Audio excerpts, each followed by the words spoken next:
เดียวนักเผยแผ่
แจ้งเห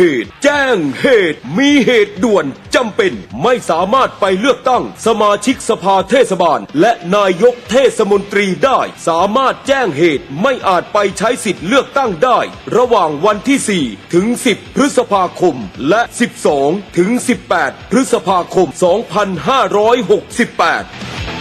ผู้มีสิทธิ์เลือกตั้งสามารถแจ้งเหตุไม่ไปใช้สิทธิ์เลือกตั้งได้ดังนี้ 1. แจ้งเหตุไม่อาจไปใช้สิทธิ์เลือกตั้งด้วยตนเองโดยยื่นแบบสถทับผถ1/8ต่อนายทะเบียนอำเภอหรือนายทะเบียนท้องถิ่นที่ตนมีชื่ออยู่ 2. หากไม่สามารถยื่นได้ด้วยตนเองผู้มีสิทธิ์เลือกตั้งสามารถมอบหมายให้ผู้อื่นยื่นแทนได้หรือจัดส่งเอกสารทางไปรษณีย์ลงทะเบียนไปยังนายทะเบียน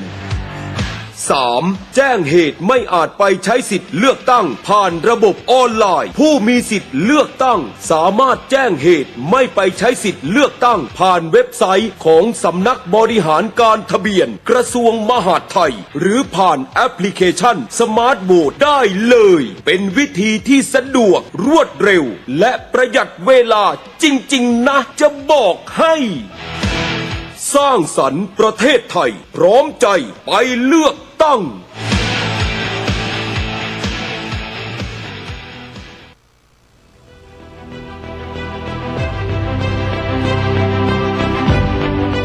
ฉีกบัตรทำลายบัตรเลือกตั้งมีความผิดโทษถึงติดคุกห้ามขายจำหน่ายจ่ายแจกหรือจัดเลี้ยงเครื่องดื่มแอลกอฮอล์ทุกชนิดตั้งแต่ 18 นาฬิกาของวันที่ 10 พฤษภาคม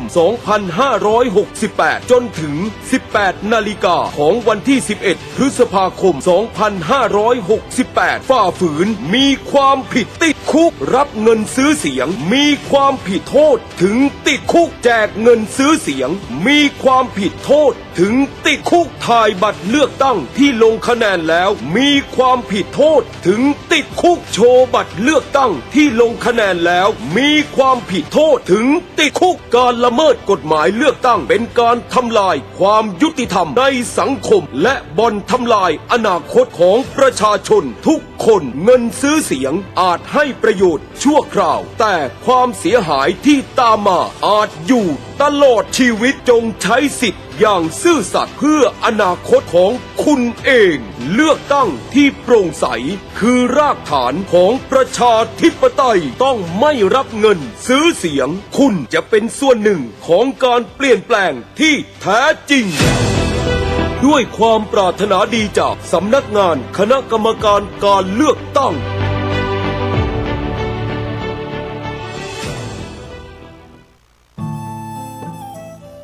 ท่านกำลังติดตามรับฟังสถานีวิทยุกระจายเสียงพระพุทธศาสนาแห่งชาติและสังคมคลื่นเพื่อการศึกษาพระพุทธศาสนาและวัฒนธรรมระบบ FM 104.5 เมกะเฮิรตซ์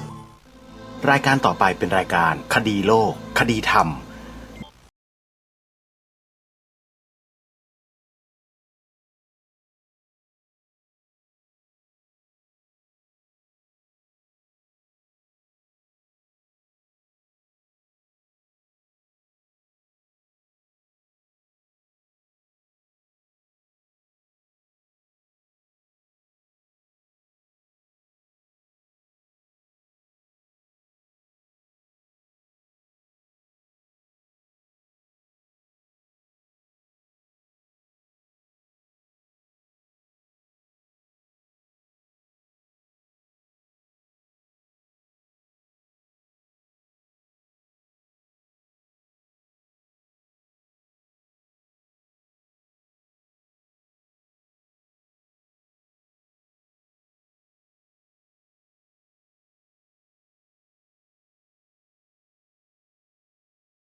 ดาวน์โหลดแอปพลิเคชันที่ชื่อว่า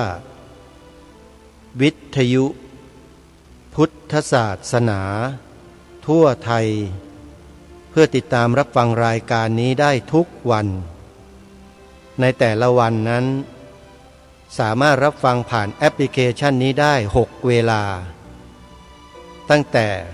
9 นาฬิกาช่วงหนึ่ง10 นาฬิกาช่วงหนึ่ง11 นาฬิกาช่วงหนึ่ง13 นาฬิกาช่วงหนึ่ง17 นาฬิกาช่วงหนึ่งและ1 นาฬิกาอีกช่วงหนึ่งรวมเป็น6 ช่วงเวลาโดยได้รับความเมตตานุเคราะห์จากผู้อำนวยการสถานีวิทยุพระพุทธศาสนาแห่งชาติประจำจังหวัดต่างๆและสถานีวิทยุพระพุทธศาสนาประจำจังหวัดต่างๆได้เมตตาให้เวลาแก่ทางรายการนำเสนอเรื่องราวเนื้อหาสาระที่เป็นประโยชน์ต่อส่วนรวมให้สาธุชนได้สดับรับฟังกันทุกวันไม่เคยขาด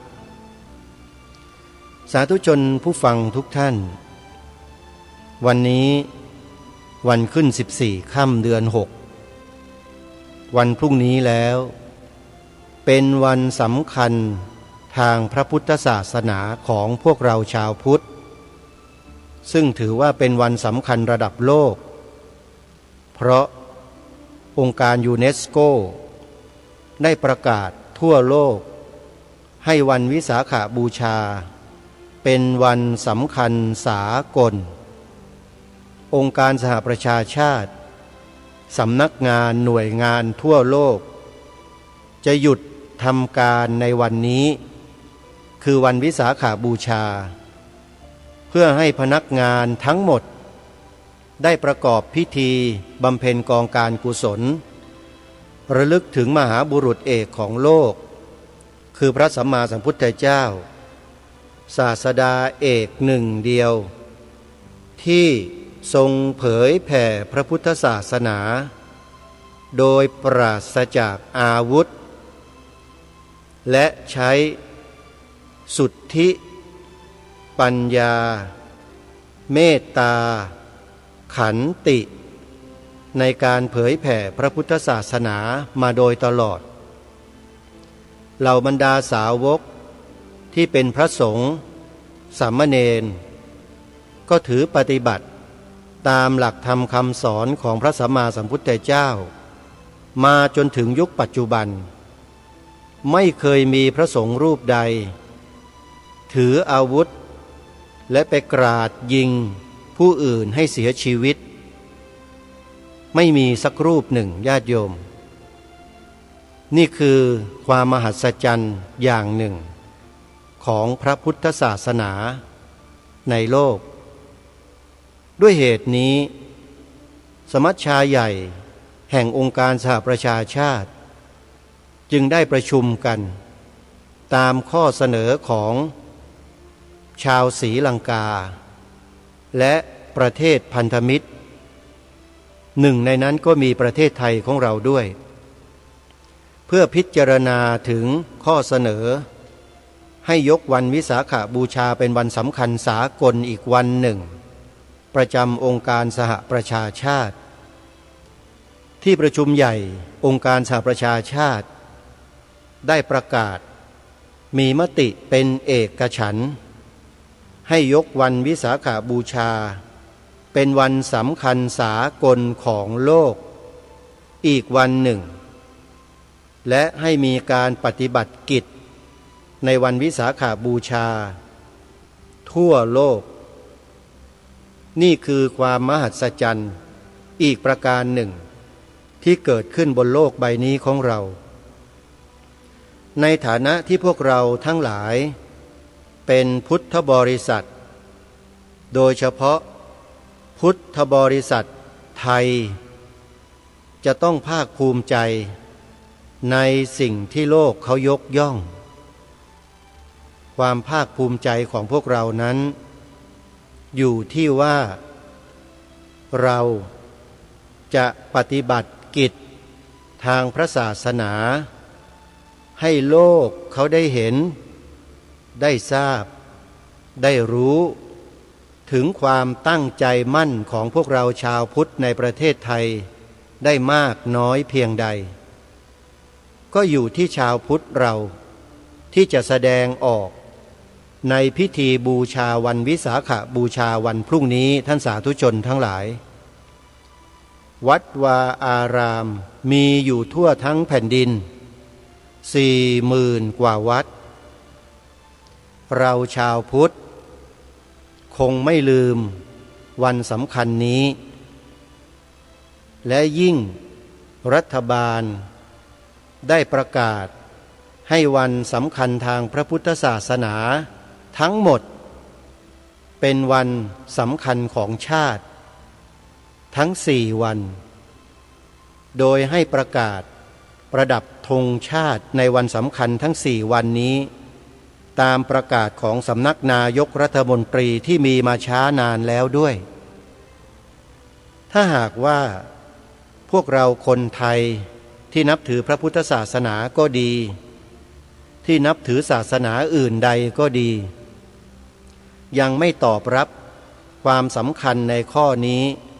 ที่โลกเขายกย่องแล้วทำให้เป็นที่ปรากฏโดดเด่นเป็นน้ำหนึ่งใจเดียวกันแล้วเนี่ยน่าอายประเทศเพื่อนบ้านของเรานะประเทศเพื่อนบ้านในอาเซียนของเราเนี่ยโยมทราบหรือไม่ประเทศเขาไม่ได้นับถือพระพุทธศาสนาด้วยนับถือศาสนาอิสลามเกือบทั้งประเทศแต่รัฐบาลของเขากำหนดเป็นนโยบายของรัฐให้ส่งเสริมงานพิธีบูชาวันวิสาขบูชาวันขึ้น15 ค่ำเดือน 6ให้ยิ่งใหญ่ระดับประเทศไปด้วยในฐานะที่เคยเดินทางไปในประเทศดังกล่าวแล้วได้ไปร่วมงานวิสาขบูชาโลกกับประเทศนี้ในฐานะเป็นสื่อมวลชนทางพระพุทธศาสนาที่รัฐบาลของประเทศนี้ทำหนังสือมานิมนต์อาตมาภาพก็ไปในนามของสถานีโทรทัศน์ธรรมาธิปไตยหรือดีทีวีเมื่อปีพระพุทธศักราช 2560 ตอนแรกก็คิดว่าไม่น่าจะเป็นอย่างที่หลายๆคนกล่าวไม่น่าจะเป็นอย่างที่หลายๆคนพูดว่าคนในประเทศนี้ถึงแม้ว่าเขาจะนับถือศาสนาอิสลาม แต่น้ำใจเขาดีเหลือเกินเวลาพระสงฆ์ชาวพุทธนำขบวนแห่อัญเชิญเครื่องบูชาวันวิสาขบูชาผ่านไปตามบ้านเรือนของเขาเขาออกมาต้อนรับอย่างดียิ่งประสบมาด้วยตัวเองอาตมาภาพมีคลิปที่ไปเดินถ่ายคลิปและบันทึกเอาไว้ในขบวนแห่ให้ท่านทั้งหลายได้ชมกันในครั้งนั้นได้อัปโหลดไว้ใน YouTube เรียบร้อยแล้วตั้งแต่ปีพระพุทธศักราช 2560 นั่นแหละ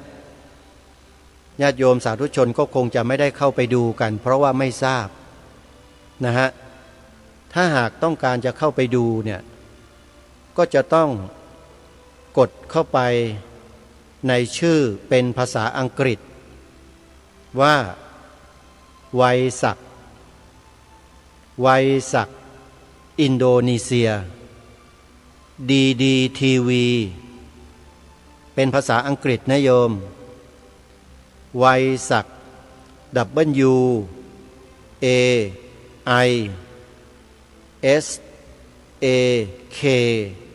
ไวศัก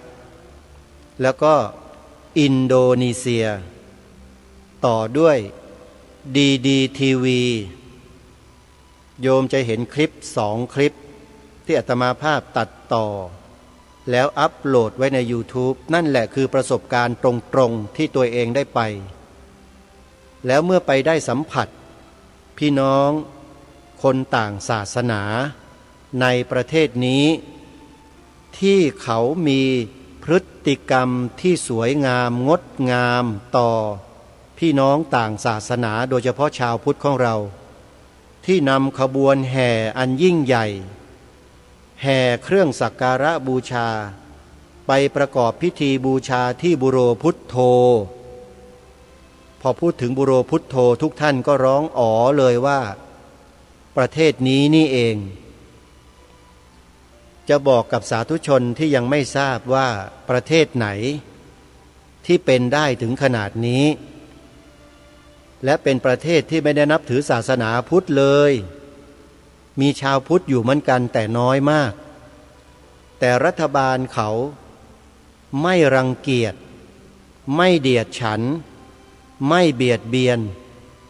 แถมยังส่งเสริมให้งบประมาณมาจัดงานใหญ่โตในประเทศของเขาด้วยที่บุโรพุทโธประเทศนี้ก็คือประเทศอินโดนีเซียญาติโยมอาตมาภาพไปสัมผัสมาถึง3 ครั้งไปบุโรพุทโธมาครั้งเดียวแล้วก็ทางเจ้าหน้าที่ตัวแทนของรัฐบาลเนี่ยก็พาคณะสื่อมวลชนที่เป็นพระสงฆ์ที่เป็นฆราวาสญาติโยมชาวพุทธในประเทศอาเซียนหลายๆประเทศไม่ว่าจะเป็นไทยพม่าศรีลังกากัมพูชาลาวเวียดนามไปยังประเทศนี้แล้วเขาต้อนรับเราเป็นอย่างดีอาตมาภาพได้สัมผัสด้วยตัวเองจึงกล้านำมาพูดมาบอกมากล่าวกับพวกเราในที่นี้ว่าพี่น้องชาวอินโดนีเซียไม่รังเกียจพวกเราชาวพุทธไม่รังเกียจพระสงฆ์เลยแม้แต่นิดเดียวเขามีน้ำใจไมตรีดีมากๆเลยโยมญาติโยมใครที่ยังไม่มีโอกาสไปเที่ยวงานวิสาขบูชาที่ประเทศอินโดนีเซียลองไปสักครั้งนะโยมนะนี่แหละในช่วงนี้แหละที่เขากำลังจัดงานกันอย่างยิ่งใหญ่มากๆเลยถ้าใครต้องการจะเห็นภาพเข้าไปดูได้เลยโยมในคลิปที่ชื่อว่าไวศักอินโดนีเซียDDTV โยมก็จะได้รับชมคลิปที่อาตมาภาพทำการบันทึกเอาไว้และเป็นเพียงพระสงฆ์เพียงรูปเดียวนะที่กล้าเดินฝ่าฝูงชนที่กำลังเดินขบวนกันอยู่เดินขบวนหมายความว่าแห่อัญเชิญเครื่องบูชา ไปกราบสักการะบูชาองค์บุโรพุทโธนะโยมเขาไม่รังเกียจเขายินดีและไม่มีปฏิกิริยาอะไรเลยแถมยังช่วยบริการพระสงฆ์เราโดยการถือสัพพทนให้พระสงฆ์ที่อยู่ในขบวนเนี่ยทุกรูปเลยโยมนี่คือประเทศอิสลามนะโยมแต่มีความศรัทธาและเชื่อมั่นในชาวพุทธเพราะเขารู้ว่าชาวพุทธไม่มีพิษไม่มีภัยอะไรกับประเทศของเขาเลยมีแต่จะช่วยส่งเสริมสิ่งที่ดีงามให้เกิดขึ้นแก่ประเทศของเขารัฐบาลของเขาจึงกำหนดวันวิสาขบูชาในประเทศอินโดนีเซียเนี่ยให้เป็นวาระแห่งชาติของอินโดนีเซียไปแล้วโยมไม่น่าเชื่อเลยใช่ไหมหันกลับมาดูในประเทศไทยของเราสิคนมุสลิมบางกลุ่มบางพวกที่อยู่แถวภาคใต้ของประเทศไทยของเราเนี่ยบางกลุ่มบางพวกนะครับไม่ใช่ทั้งหมดนะโยมคนที่ดีกับพวกเราที่เป็นพี่น้องมุสลิมเยอะมากแต่มันมีคนที่เสียอยู่ไม่กี่คนหรอกที่กำลังเป็นข่าวเป็นคราวกันอยู่ตอนเนี้ยเพราะไปรับเอาแนวความคิดที่ผิดมาจากไหนก็ไม่รู้แล้วก็นำมาถ่ายทอดให้กับเด็กๆเยาวชนให้เกิดความหลงผิดเข้าใจผิดแล้วก็ให้คิดไปว่าชาวพุทธนี้เป็นสิ่งที่ไม่ควรให้มีอยู่ในประเทศนี้แล้วก็ให้กำจัดทิ้งให้หมดเขาสอนกันแบบนี้จริงๆไม่เช่นนั้นเขาจะกล้าฆ่าพระฆ่าเนนตลอดระยะเวลาเกือบ20 ปีมานี้หรือเขาฆ่าทิ้งเลยนะเขาฆ่าได้พูดอย่างนี้อาจจะดูรุนแรงไปแต่มันเป็นความจริงที่ปกปิดไว้ไม่ได้หรอกท่านผู้ฟังอาตมาภาพเมื่อทราบเหตุการณ์การทำลายพระสงฆ์ในพื้นที่ภาคใต้เมื่อปีพระพุทธศักราช 2547 อาตมาภาพก็อดรนทนไม่ได้ต้องลงไปกับพรรคพวกไปให้กำลังใจพระสงฆ์ที่ได้รับความเดือดร้อนในเวลานั้นทันทีอันนี้มีพยานชัดเจนโยมหลายรูปที่ไปด้วยกันท่านเป็นคณะทำงานที่ช่วยเหลือพี่น้องชาวพุทธพร้อมด้วยพระสงฆ์ที่เดือดร้อนมาโดยตลอดในฐานะที่อาตมาภาพและกระผมอยู่ในเหตุการณ์หลายครั้งขอบอกกับพวกเราเลยว่าเรื่องราวเหล่านี้มันจะถูกจารึกไว้ในความทรงจำของพี่น้องชาวไทยของเราไปตลอดกาลว่าในแผ่นดินพระพุทธศาสนาของเรามันกลับมีเรื่องเหตุการณ์บัตรสีบัตรเถลิงเช่นนี้เกิดขึ้นปล่อยให้เกิดขึ้นกันได้ยังไงนี่คือสิ่งที่ทางรายการย้ำมาโดยตลอดว่าให้พวกเราชาวพุทธทุกท่านทุกคนทั้งพระสงฆ์สามเณรแม่ชีวาสกบาสิกาและญาติโยมคฤหัสถ์ช่วยกันนะช่วยกันส่งเสริมสนับสนุนซึ่งกันและกันไว้อย่าทะเลาะเบาะแว้งอย่าแตกแยกกันให้รู้รักสามัคคีกันไว้เราจะสามารถต้านภัยร้ายต่างๆได้ต้านได้จริงๆความรู้รักสามัคคีเนี่ยเหมือนอย่างตัวอย่างชาวพุทธในหลายจังหวัดที่เขารวมพลังกันแล้วเขาก็ต่อต้านสิ่งที่ไม่ดีที่เกิดขึ้นในจังหวัดของเขาจนประสบความสำเร็จมานักต่อนักแล้วเรื่องนี้ สามารถศึกษาเรียนรู้ได้กับกลุ่มอปพส.ไม่ใช่ประชาสัมพันธ์ให้เขาแต่นำเอาความจริงมาบอกว่าเขาทำเพื่อส่วนรวมจริงๆไม่ได้หวังผลประโยชน์อะไรตอบแทนจากผู้คนเลยเงินบริจาคทุกบาททุกสตังค์ที่เขาใช้ไปนั้นเนี่ยก็เพื่องานส่วนรวมทั้งหมดในฐานะที่อาตมาภาพดำเนินการในลักษณะเช่นนี้มาตั้งแต่ยุคต้นๆบอกได้เลยว่าคนที่ทำงานนั้นน่ะหายากคนที่ใช้ปากมีเยอะดีแต่พูดมากเหลือเกินพูดอย่างนั้นอย่างนี้ตำหนิบ้างว่าบ้างอะไรต่างๆบ้างมีเยอะแต่คนที่จะส่งเสริมซึ่งกันและกันในหมู่พี่น้องชาวพุทธด้วยกันเนี่ยมีเหมือนกันโยมแต่ไม่แสดงออกอันนี้ไม่ว่ากันไม่ต้องแสดงออกไม่ต้องแสดงตัวอยู่ข้างหลังเอาไว้นะดีแล้วโยมแต่ต้องสนับสนุนกันนะโยมนะเหมือนอย่างรายการคดีโลกคดีธรรมเหมือนกันผู้ที่ฟังรายการนี้หลายๆท่านก็ไม่ค่อยชอบในสำนวนในสำเนียงเสียงที่ออกอากาศในแต่ละวันก็คิดว่ารายการนี้รุนแรงบ้างพูดการเมืองบ้างอะไรต่อมิอะไรก็ไม่รู้ฟังไม่ได้สับแล้วก็จับไปกระเดียดมันก็เลยเกิดปัญหาขึ้นไม่หยุดขอให้ฟังยาวๆฟังนานๆฟังบ่อยๆแล้วท่านจะเข้าใจในเจตนารมณ์ของรายการคดีโลกคดีธรรมรายการนี้เนี่ยแค่กล่าวถึงวันวิสาขบูชาวันเดียวเห็นไหม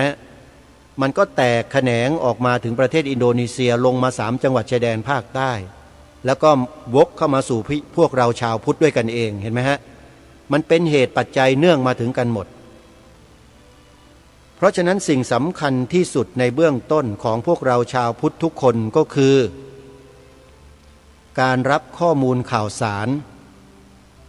จะต้องพิถีพิถันกันสักนิดหนึ่งท่านผู้ฟังอย่าฟังไม่ได้สับแล้วจับไปกระเดียดมันจะกลายเป็นข้อรังเกียจซึ่งกันและกันขึ้นมา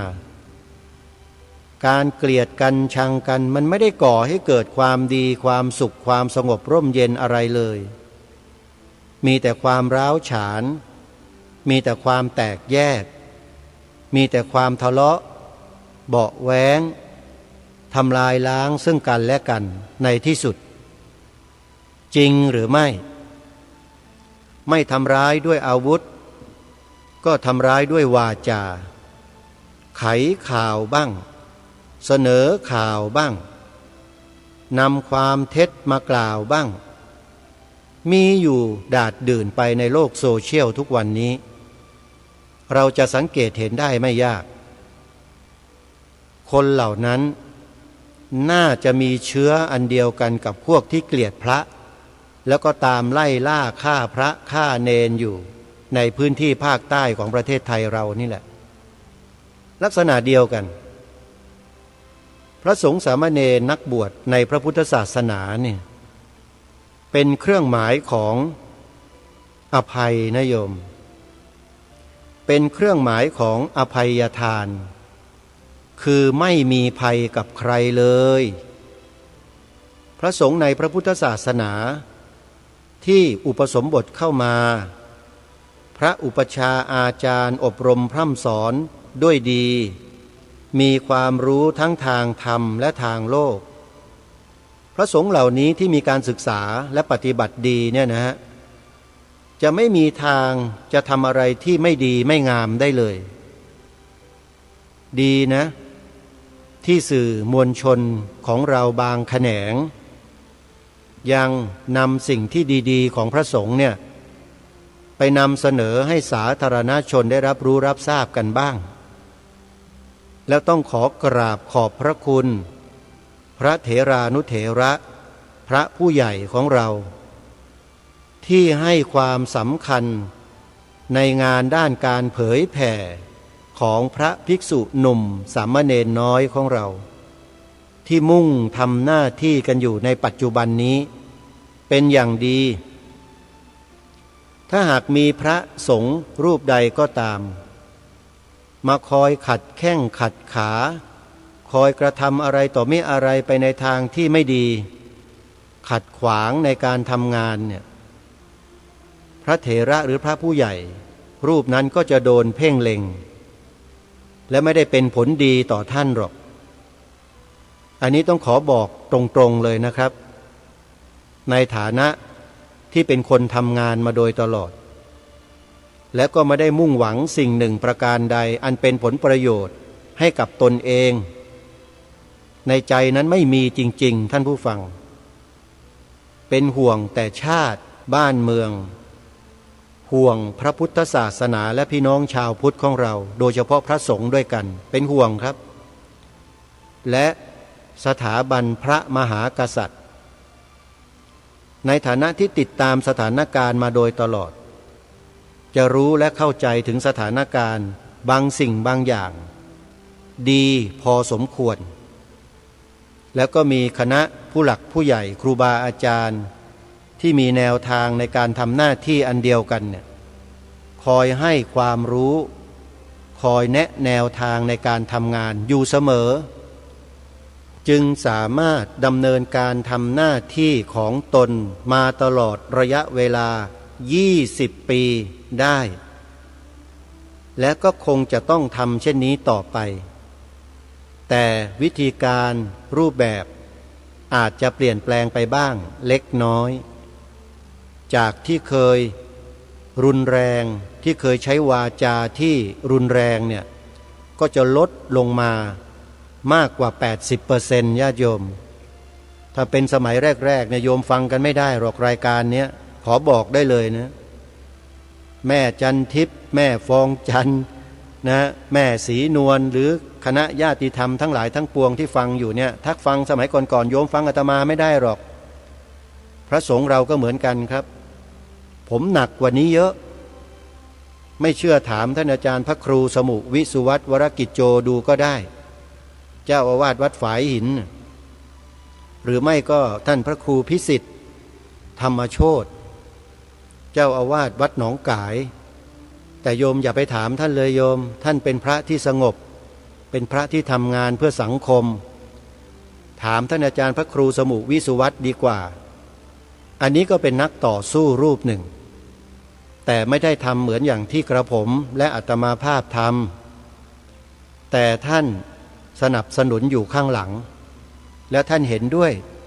กับการที่ชาวพุทธเราเนี่ยมีความเข้มแข็งประกอบด้วยปัญญาประกอบด้วยไหวพริบและปฏิภาณไม่ทำงานอย่างคนที่ไม่มีสติปัญญาแล้วก็พลาดท่าให้กับฝ่ายตรงข้ามอยู่เสมอกลายไปเป็นพวกเดียวกับเขา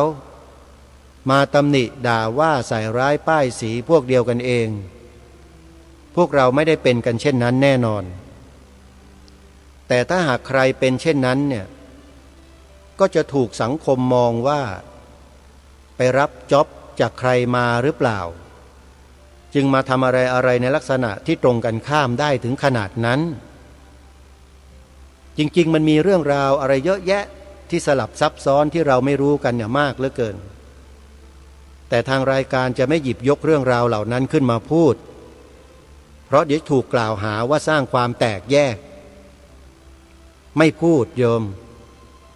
แต่ถ้าใครต้องการจะรู้ต้องมาคุยกันเป็นการส่วนตัวแล้วจะพูดให้ฟังว่ามันเกิดอะไรขึ้นมันเป็นมายังไงแบบไหน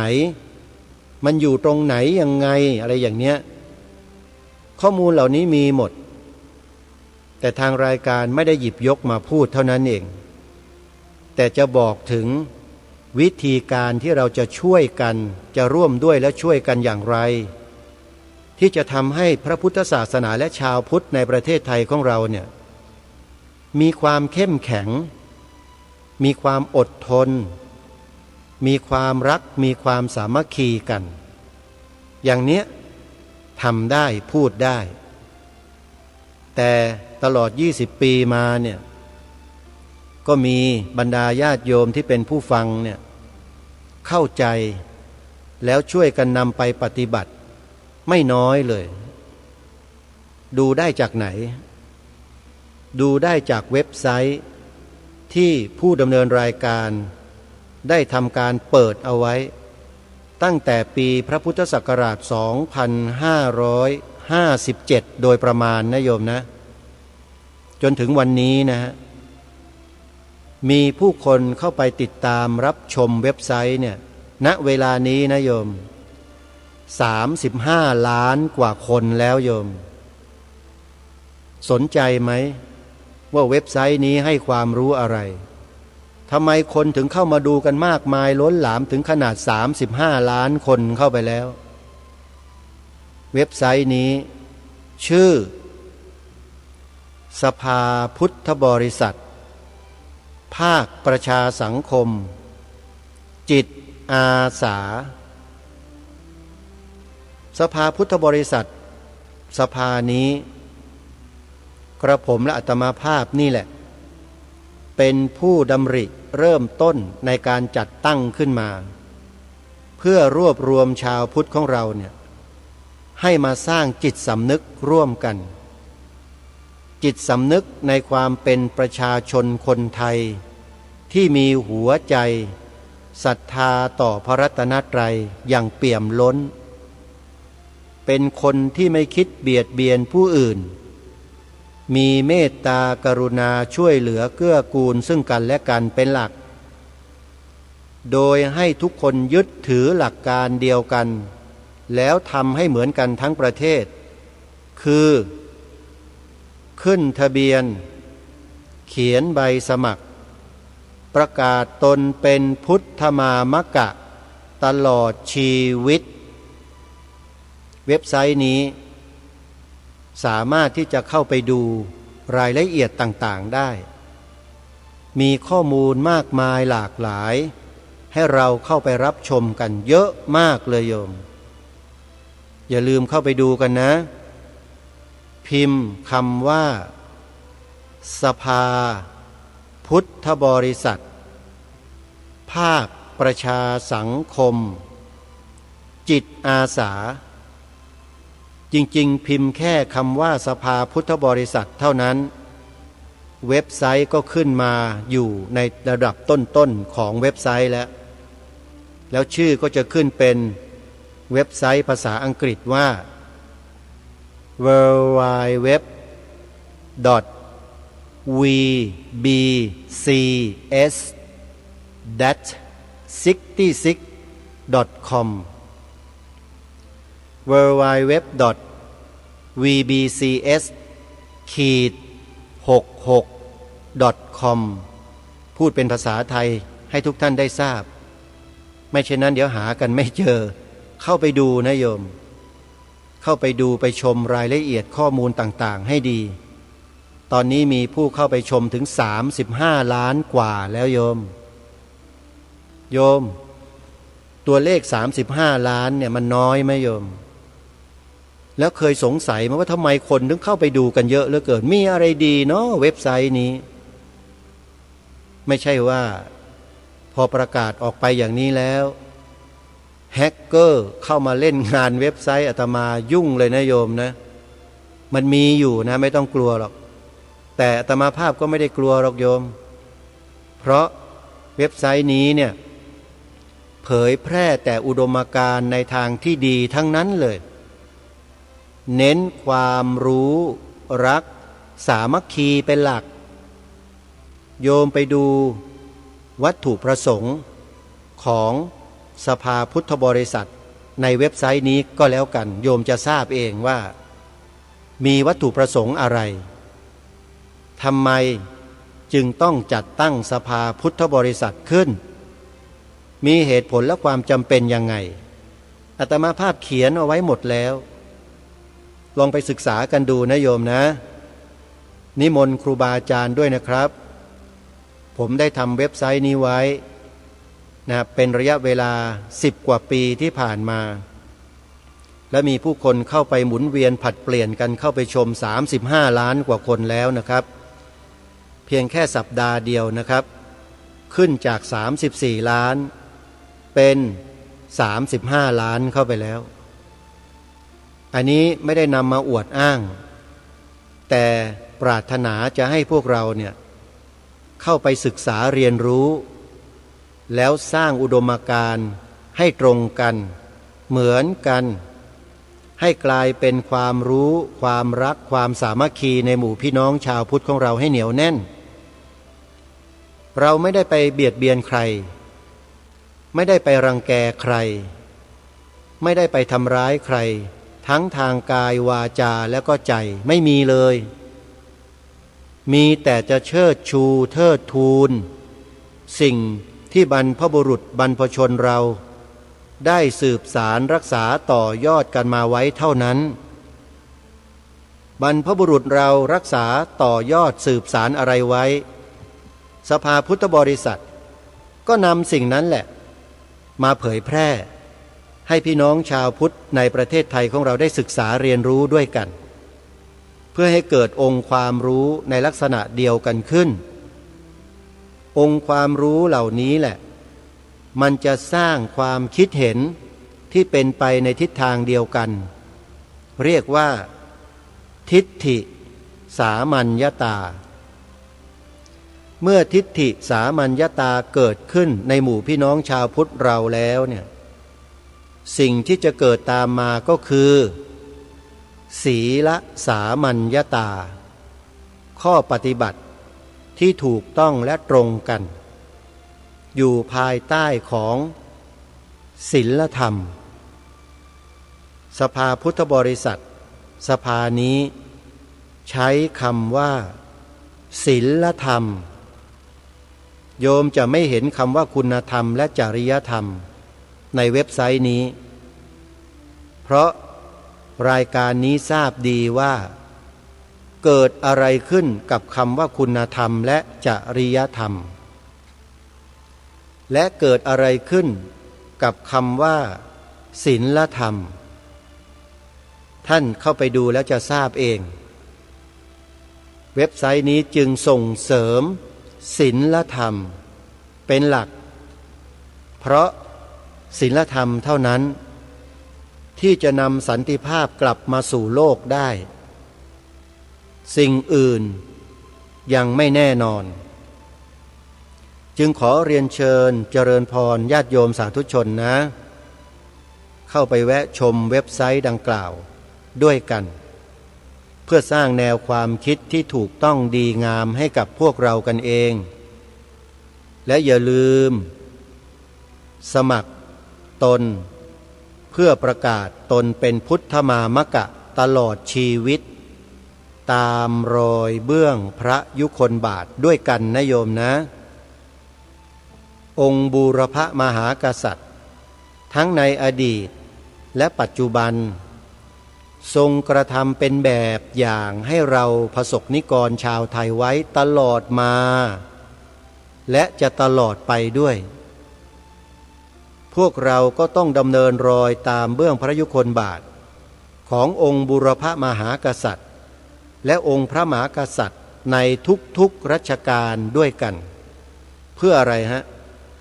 เพื่อความเป็นหนึ่งเดียวกันหรือความเป็นเอกภาพนั่นก็หมายความว่าเพื่อความรู้รักสามัคคีกันนั่นเองสภาพุทธบริษัทนี้มีสโลแกนเขียนไว้ในโลโก้ของสภาว่าสามัคคีร่วมชาติพุทธศาสตร์รวมใจเป็นคำขวัญของศูนย์ส่งเสริมพระพุทธศาสนาแห่งประเทศไทยซึ่งทางศูนย์ไม่ได้สงวนลิขสิทธิ์จึงได้นำของศูนย์เนี่ยมาใช้เป็นคีย์เวิร์ดของสภานี้ท่านผู้ฟังนะจึงขอฝากสภาพุทธบริษัทภาคประชาสังคมจิตอาสานี้ ไว้ในจิตใจของพวกเราชาวพุทธให้ร่วมด้วยช่วยกันส่งเสริมสิ่งดีๆให้เกิดมีขึ้นในชาติบ้านเมืองของเรายิ่งขึ้นไปด้วยกันใครจะเข้าไปติดตามรับชมก็สามารถที่จะคลิกเข้าไปติดตามรับชมกันได้เลยนะชื่อเป็นภาษาอังกฤษของสภานี้ก็คือ Voluntary Buddhist Council of Civil Society ตัวอักษรย่อก็คือ VBCS Voluntary Buddhist Council of Civil Society สภาพุทธบริษัทภาคประชาสังคมจิตอาสาสาธุชนผู้ฟังทุกท่านกลับมาที่วันวิสาขบูชาโลกที่วัดมหาธาตุยุวราชรังสฤษฎ์เขตพระนครกรุงเทพมหานครซึ่งวัดนี้อยู่ติดกับท้องสนามหลวงอยู่ติดกับธรรมศาสตร์ท่าพระจันทร์เนี่ยจัดงานวันสำคัญทางพระพุทธศาสนามาโดยตลอดตั้งแต่บรรพกาลมาแล้วและเป็นประเพณีของวัดนี้มาโดยตลอดเลยท่านผู้ฟังจะมีกิจกรรมตลอดทั้งคืนจนสอดแจ้งใครบอกว่าการเทศน์สอดแจ้งมีแต่เฉพาะทางภาคอีสานทำกันมาโดยลำดับเป็นปกติจริงๆแล้วไม่ใช่นะวัดมหาธาตุยุวราชรังสฤษฎ์เป็นวัดแห่งแรกที่มีการจัดแสดงธรรมตลอดทั้งคืนในวันสำคัญทางพระพุทธศาสนาโดยเฉพาะวันวิสาขบูชาโลกในปีนี้จะมีการแสดงพระธรรมเทศนาโดยพระมหาเถระของทางวัดมีหลวงพ่ออธิบดีสงฆ์วัดมหาธาตุเป็นต้นพระเดชพระคุณหลวงพ่อเจ้าคุณพระพรหมวชิราธิบดีท่านจะเทศน์ในการอุโบสถในช่วงเช้าจากนั้นก็จะมีพระสงฆ์เถระผู้ทรงความรู้พระมหาไพโรธปรริยนธรรม9ประโยคครูสอนบาลีแห่งสำนักเรียนวัดมหาธาตุยุวราชรังสฤษฎ์แสดงธรรมเป็นองค์ต่อมาและในช่วงบ่ายช่วงค่ำก็จะมีการประกอบพิธีบูชาวันวิสาขบูชาเป็นปกติเหมือนกับวัดทั่วๆไปมีการกราบบูชาพระรัตนตรัยเวียนประทักษิณรอบอุโบสถวิหารหลวงเจดีย์และพระบรมสารีริกธาตุในคราวเดียวกันโดยรอบวิหารคต3 รอบจากนั้นพระสงฆ์ก็จะเข้าทำวัดสวดมนต์ในตอนค่ำเสร็จจากทำวัดสวดมนต์แล้วจะมีการแสดงพระธรรมเทศนาเนื่องในวันวิสาขบูชาโดยพระเดชพระคุณท่านเจ้าคุณพระพรหมวชิระวิมลมุนีวิปัสสนากรรมการมหาเถระสมาคมเจ้าคณะกรุงเทพมหานครผู้ช่วยเจ้าอาวาสวัดมหาธาตุยุวราชรังสฤษฎ์พระอาจารย์ใหญ่ฝ่ายวิปัสสนาธุระแห่งประเทศไทยเป็นการพิเศษในช่วงค่ำคืนแล้วจากนั้นก็จะมีพระเถรานุเถระผลัดกันขึ้นแสดงธรรมสลับกับการสวดมนต์ไปโดยลำดับจนกระทั่งถึงตี 5พอเสร็จสิ้นกิจกรรมแล้วญาติโยมที่มาถืออุโบสถศีลในโบสถ์ก็จะร่วมกันถวายสังฆทานเป็นการบำเพ็ญกองการกุศลครบทั้ง3ประการคือให้ทานรักษาศีลเจริญภาวนารุ่งเช้าก็แยกย้ายกันไป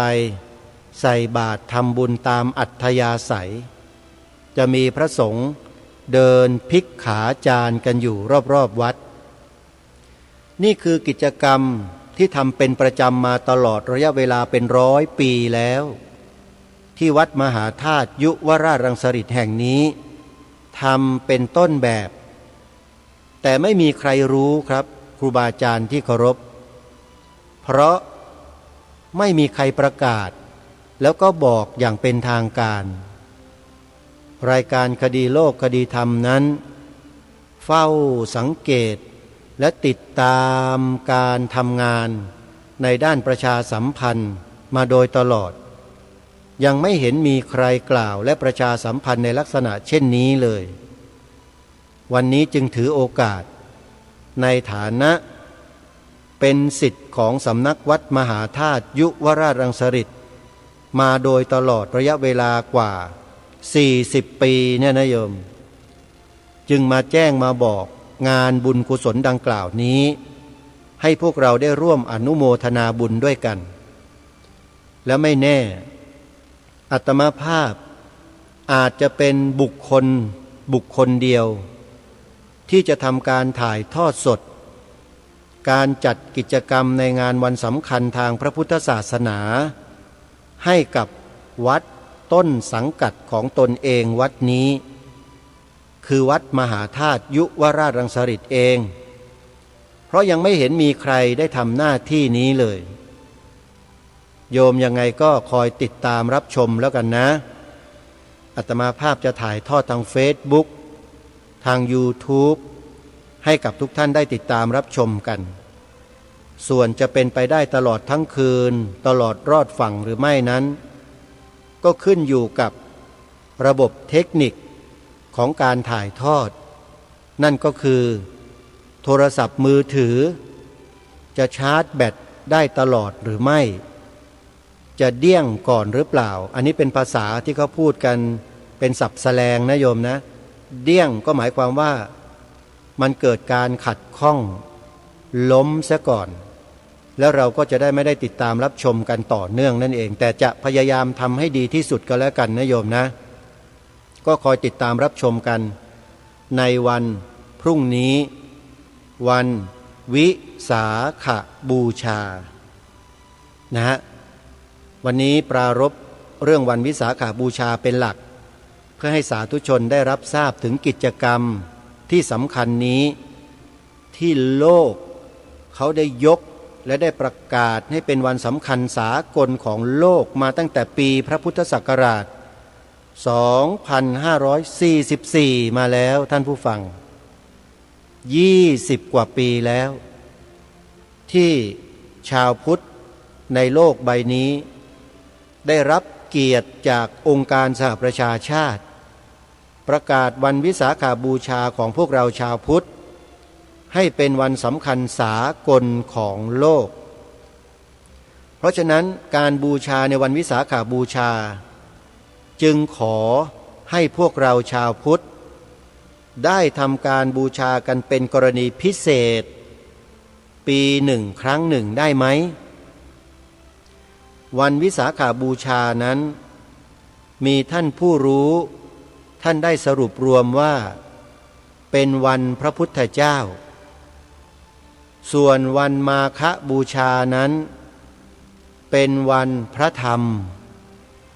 และวันอาสาฬหบูชานั้นเป็นวันพระสงฆ์เป็นวันพระพุทธเจ้ายังไงเป็นวันพระธรรมยังไงเป็นวันพระสงฆ์ยังไงเดี๋ยวจะนำมาอธิบายให้กับพวกเราได้ฟังกันในวันพรุ่งนี้แล้วกันแต่วันนี้เวลาของรายการหมดซะแล้วท่านผู้ฟังต้องขอสมมุติยุติไว้แต่เพียงเท่านี้ก่อนท่านใดจะมาร่วมกิจกรรมงานวันวิสาขบูชาโลกที่วัดมหาธาตุยุวราชรังสฤษในวันอาทิตย์ที่11 พฤษภาคมนี้ขอเรียนเชิญเจริญพรเดินทางมาร่วมงานกันได้เบื้องต้นใครจะสอบถามเข้ามาที่วัดมหาธาตุก็สามารถโทรศัพท์เข้ามาสอบถามได้นะโยมนะที่หมายเลขโทรศัพท์093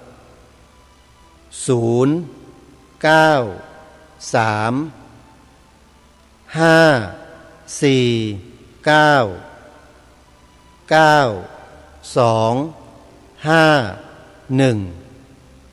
9251 ฝ่ายประชาสัมพันธ์วัดมหาธาตุจะคอยอธิบายรายละเอียดต่างๆให้กับญาติโยมสาธุชนได้รับทราบกันโทรศัพท์มาที่หมายเลขนี้นะ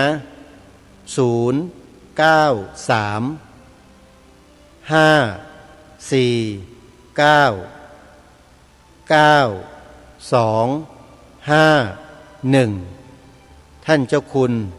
พระศรีวชิโรภาสเตชินสิทธาภิภูปรริยนธรรม9ประโยคเลขานุการแผนกบาลีมหาธาตุวิทยาลัยจะคอยตอบคำถามญาติโยมให้โยมถามด้วยความเคารพนะโยมนะท่านเป็นพระครูบาอาจารย์สายบาลีนะโยมเอาละวันนี้เวลาของรายการหมดแล้วท่านผู้ฟังต้องขอสมมุติยุติไว้แต่เพียงเท่านี้พบกับรายการได้ใหม่ในวันต่อไปขอความสุขความสวัสดีในธรรมแห่งองค์สมเด็จพระบรมศาสดาสัมมาสัมพุทธเจ้าจงปรากฏเกิดมีขึ้นในจิตใจของท่านผู้ฟังทุกท่านทุกคนเทินขอเจริญพรกล้าคิด